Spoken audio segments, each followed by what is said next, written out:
A simple 5-minute conversation with a stranger could ease your loneliness in ways that might surprise you. Research shows that brief, repeated social interactions produce measurable benefits. And in some studies, accumulated microconnections created changes comparable to certain therapeutic measures. If you feel alone, stay with me for a minute. This is for you. I'll share why your brain reacts this way. 2 real stories of people who found healing through tiny moments, and 3 simple actions you can try today. Our brains are social organs built to light up when we feel seen and acknowledged. Brief social contact has been linked in studies to the release of bonding signals and to lower stress markers in many people.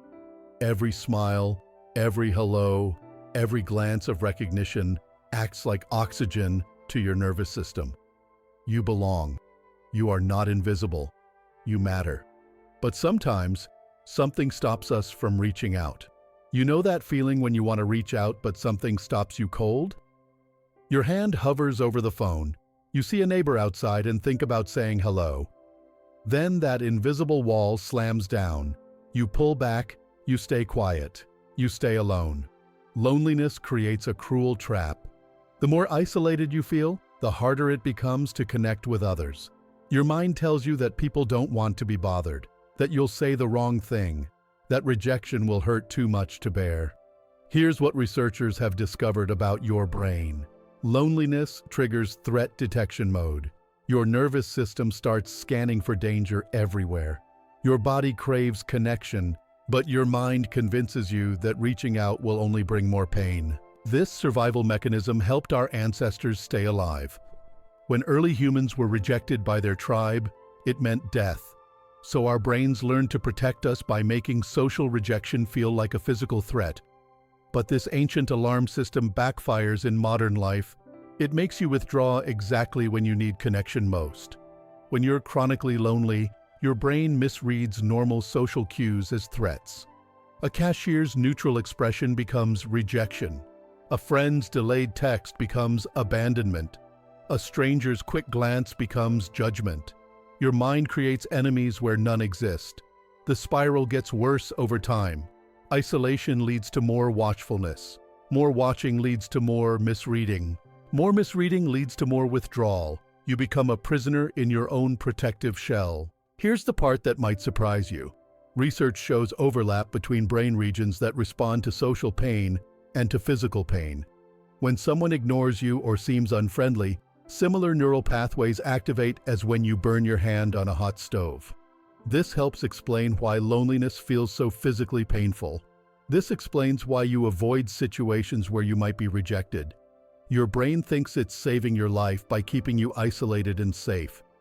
But understanding this trap gives you power over it.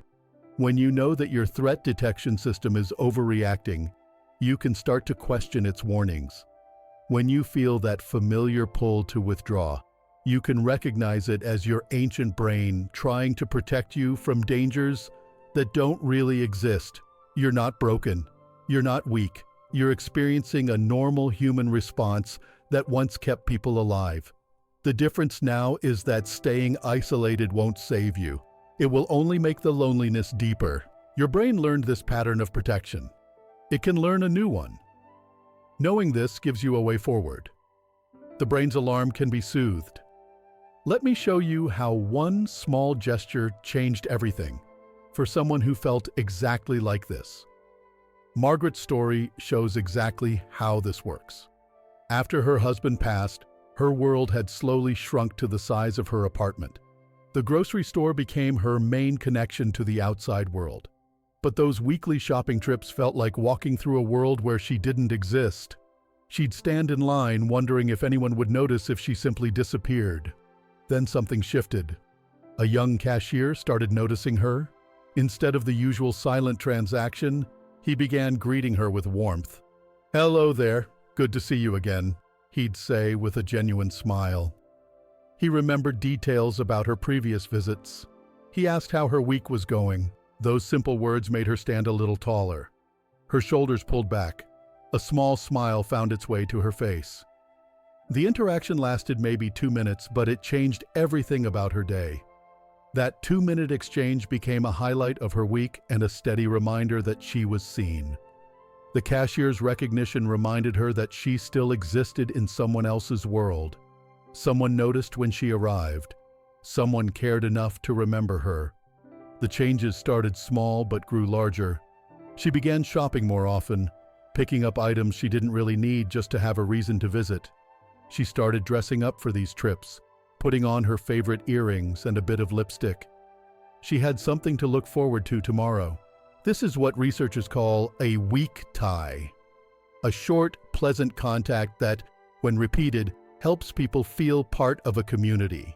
When someone takes the time to truly see you, to speak your name with kindness, something awakens inside you. You remember that you matter. You remember that you belong here. These brief moments of connection act like drops of water on dry soil.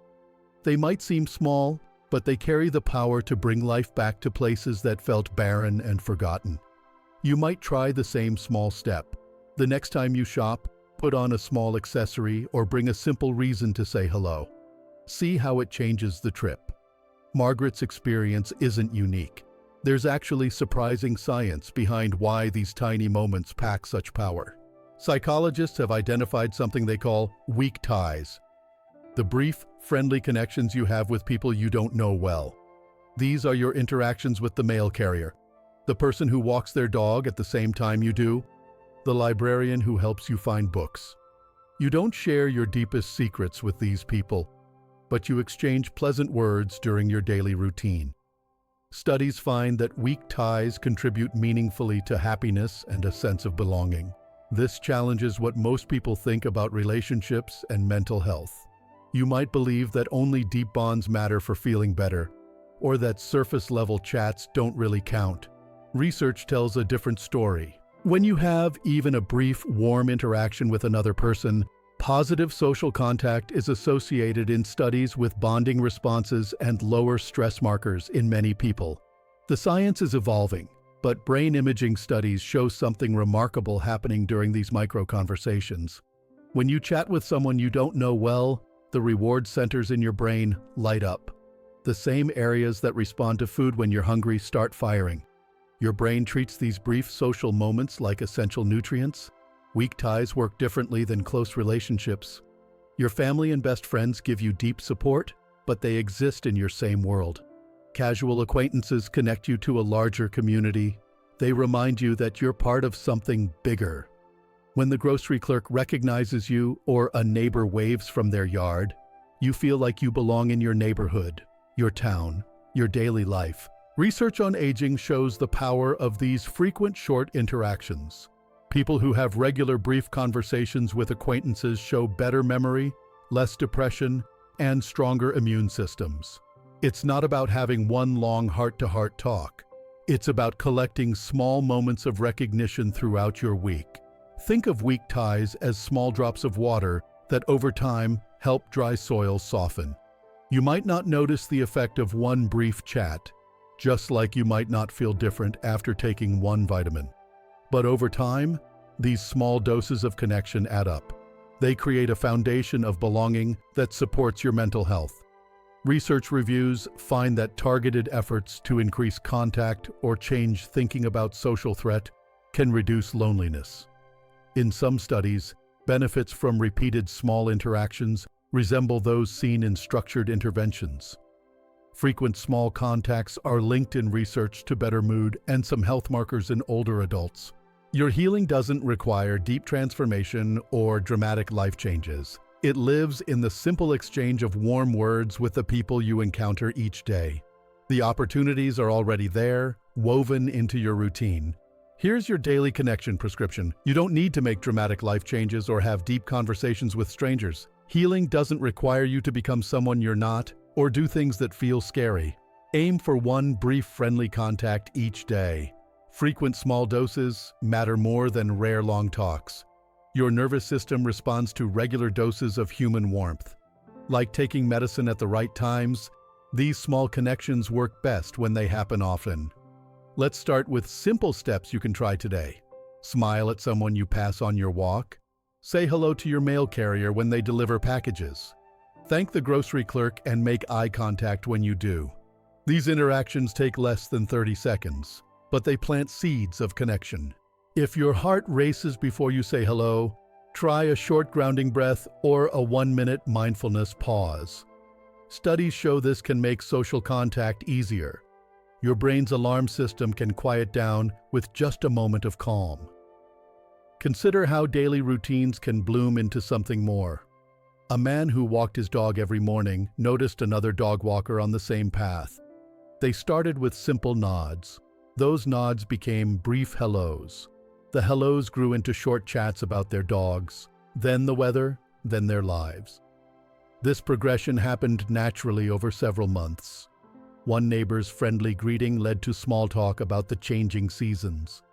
That weather talk opened into real conversation about gardening, then family, then support during a difficult winter when one of them needed help with snow removal. None of this felt forced or awkward because it grew slowly from genuine daily encounters. You might try other gentle approaches too. Join a library class where you see the same faces each week. Call a friend with a quick message saying you're thinking of them. Attend community events where brief conversations happen naturally. Visit the same coffee shop regularly until staff recognizes you. The beauty of these micro-connections lies in their safety. They're low pressure and brief, but they carry genuine warmth. You're not committing to anything big. You're not sharing personal details. You're simply acknowledging that you and another person exist in the same space at the same time. If making conversation feels hard, start even smaller.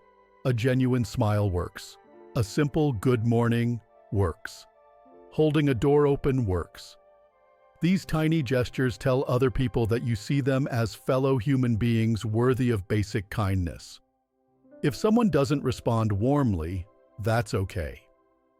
One chilly reply doesn't erase the small benefit you gave yourself by trying. Right now, plan one simple step you can do today. A smile for the mail carrier, a good morning during your next walk, or a 30-second call to someone you know. Each small interaction acts like a drop of water on dry soil. One drop might seem insignificant, but many drops together bring life back to ground that felt barren.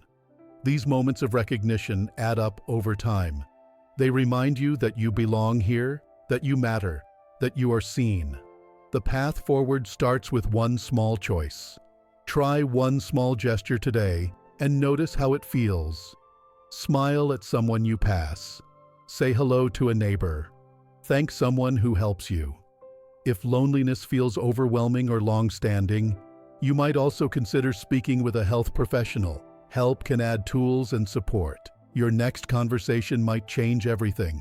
You are not invisible. Small moments of human recognition can weave you back into life. If you found this helpful, subscribe for more simple ideas for connection. If you tried a small hello this week, tell us in the comments how it felt.